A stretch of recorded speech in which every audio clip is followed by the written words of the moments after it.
Santa Mónica, madre de San Agustín. Memoria de Santa Mónica, que, muy joven todavía, fue dada en matrimonio a Patricio, del que tuvo hijos, entre los cuales se cuenta a Agustín, por cuya conversión derramó abundantes lágrimas y oró mucho a Dios. Al tiempo de partir para África, ardiendo en deseos de la vida celestial, murió en la ciudad de Ostia del Tíber, 387. Etimológicamente, Mónica igual a aquella que disfruta de la soledad, es de origen griego. Fecha de canonización, información no disponible, la antigüedad de los documentos y de las técnicas usadas para archivarlos, la acción del clima, y en muchas ocasiones del mismo ser humano, han impedido que tengamos esta concreta información el día de hoy. Si sabemos que fue canonizado antes de la creación de la Congregación para la Causa de los Santos, y que su culto fue aprobado por el obispo de Roma, el Papa, hoy celebramos a Santa Mónica, que con su testimonio logró convertir a su marido, a su suegra y a su hijo, San Agustín, quien también es un gran santo de la Iglesia. Santa Mónica fue una mujer con una gran fe y nos entregó un testimonio de fidelidad y confianza en Dios, por lo que alcanzó la santidad cumpliendo con su vocación de esposa y madre. Un poco de historia. Mónica, la madre de San Agustín, nació en Tagaste, África del Norte, a unos 100 km de la ciudad de Cartago en el año 332. Formación. Sus padres encomendaron la formación de sus hijas a una mujer muy religiosa y estricta en disciplina. Ella no las dejaba tomar bebidas entre horas, aunque aquellas tierras son de clima muy caliente, pues les decía: ahora cada vez que tengan sed van a tomar bebidas para calmarla, y después que sean mayores y tengan las llaves de la pieza donde está el vino, tomarán licor y esto les hará mucho daño. Mónica le obedeció los primeros años, pero, después ya mayor, empezó a ir a escondidas al depósito y cada vez que tenía sed tomaba un vaso de vino. Más sucedió que un día regañó fuertemente a un obrero y éste por defenderse le gritó: borracha. Esto le impresionó profundamente y nunca lo olvidó en toda su vida, y se propuso no volver a tomar jamás bebidas alcohólicas. Pocos meses después fue bautizada. En ese tiempo bautizaban a la gente ya entrada en años, y desde su bautismo su conversión fue admirable. Su esposo. Ella deseaba dedicarse a la vida de oración y de soledad, pero sus padres dispusieron que tenía que esposarse con un hombre llamado Patricio. Este era un buen trabajador, pero de genio terrible, además mujeriego, jugador y pagano, que no tenía gusto alguno por lo espiritual. La hizo sufrir muchísimo y por 30 años ella tuvo que aguantar sus estallidos de ira ya que gritaba por el menor disgusto, pero este jamás se atrevió a levantar su mano contra ella. Tuvieron 3 hijos, 2 varones y una mujer.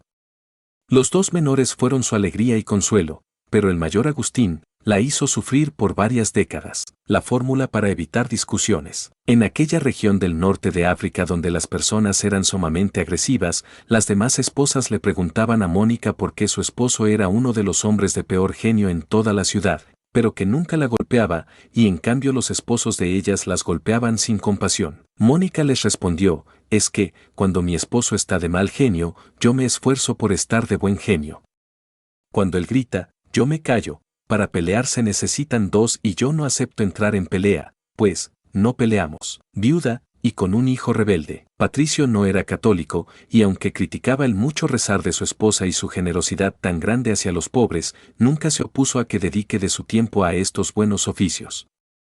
Y quizás, el ejemplo de vida de su esposa logró su conversión. Mónica rezaba y ofrecía sacrificios por su esposo y al fin alcanzó de Dios la gracia de que en el año de 371 Patricio se hiciera bautizar y que lo mismo hiciera su suegra, mujer terriblemente colérica que por meterse demasiado en el hogar de su nuera le había amargado grandemente la vida a la pobre Mónica. Un año después de su bautizo, Patricio murió, dejando a la pobre viuda con el problema de su hijo mayor. El muchacho difícil. Patricio y Mónica se habían dado cuenta de que Agustín era extraordinariamente inteligente y por eso decidieron enviarle a la capital del estado, a Cartago, a estudiar filosofía, literatura y oratoria. Pero a Patricio, en aquella época, solo le interesaba que Agustín sobresaliera en los estudios, fuera reconocido y celebrado socialmente y sobresaliese en los ejercicios físicos. Nada le importaba la vida espiritual o la falta de ella de su hijo, y Agustín, ni corto ni perezoso, fue alejándose cada vez más de la fe y cayendo en mayores y peores pecados y errores. Una madre con carácter. Cuando murió su padre, Agustín tenía 17 años y empezaron a llegarle a Mónica noticias cada vez más preocupantes del comportamiento de su hijo.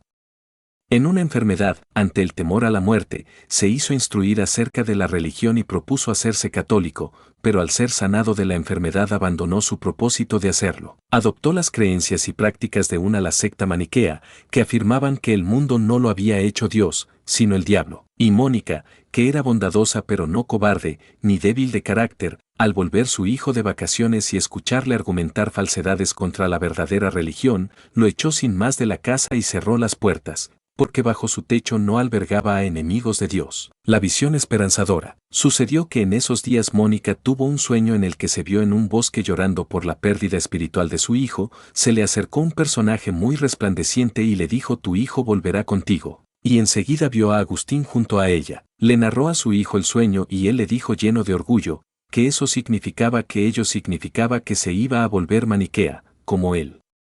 A eso ella respondió: en el sueño no me dijeron, la madre irá a donde el hijo, sino el hijo volverá a la madre. Su respuesta tan hábil impresionó mucho a su hijo Agustín, quien más tarde consideró la visión como una inspiración del cielo.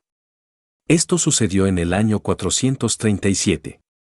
Aún faltaban 9 años para que Agustín se convirtiera. La célebre respuesta de un obispo. En cierta ocasión Mónica contó a un obispo que llevaba años y años rezando, ofreciendo sacrificios y haciendo rezar a sacerdotes y amigos por la conversión de Agustín.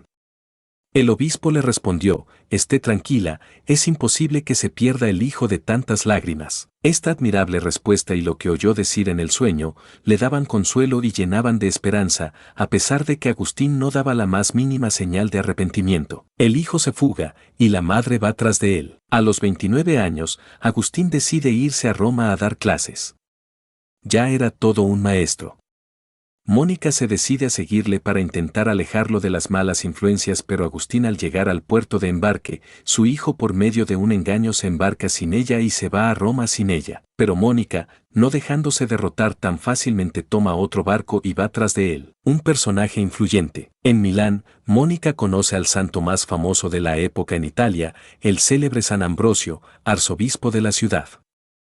En él encontró un verdadero padre, lleno de bondad y sabiduría, que le impartió sabios. Además de Mónica, San Ambrosio también tuvo un gran impacto sobre Agustín, a quien atrajo inicialmente por su gran conocimiento y poderosa personalidad. Poco a poco comenzó a operarse un cambio notable en Agustín. Escuchaba con gran atención y respeto a San Ambrosio, desarrolló por él un profundo cariño y abrió finalmente su mente y corazón a las verdades de la fe católica. La conversión tan esperada. En el año 387 ocurrió la conversión de Agustín, se hizo instruir en la religión y en la fiesta de Pascua de Resurrección de ese año se hizo bautizar. Puede morir tranquila. Agustín, ya convertido, dispuso volver con su madre y su hermano a su tierra, en África, y se fueron al puerto de Ostia a esperar el barco.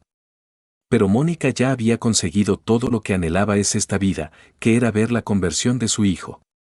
Ya podía morir tranquila, y sucedió que estando ahí en una casa junto al mar, mientras madre e hijo admiraban el cielo estrellado y platicaban sobre las alegrías venideras cuando llegaran al cielo, Mónica exclamó entusiasmada: ¿y a mí qué más me amarra a la tierra? Ya he obtenido de Dios mi gran deseo, el verte cristiano. Poco después le invadió una fiebre, que en pocos días se agravó y le ocasionaron la muerte. Murió a los 55 años de edad del año 387. A lo largo de los siglos, miles han encomendado a Santa Mónica a sus familiares más queridos y han conseguido conversiones admirables. En algunas pinturas, está vestida con traje de monja, ya que por costumbre así se vestían en aquel tiempo las mujeres que se dedicaban a la vida espiritual, despreciando adornos y vestimentas vanidosas. También la vemos con un bastón de caminante, por sus muchos viajes tras del hijo de sus lágrimas. Otros la han pintado con un libro en la mano, para rememorar el momento por ella tan deseado, la conversión definitiva de su hijo, cuando por inspiración divina abrió y leyó al azar una página de la Biblia. Oración. Santa Mónica, te pedimos en este día que nos ayudes a vivir nuestra vocación cerca de Dios, confiando siempre en que la oración constante y sencilla es un instrumento eficaz para transformar los corazones de quienes nos rodean. Amén. Publicado por Padre Francisco Javier Rebollo León. Está en 16.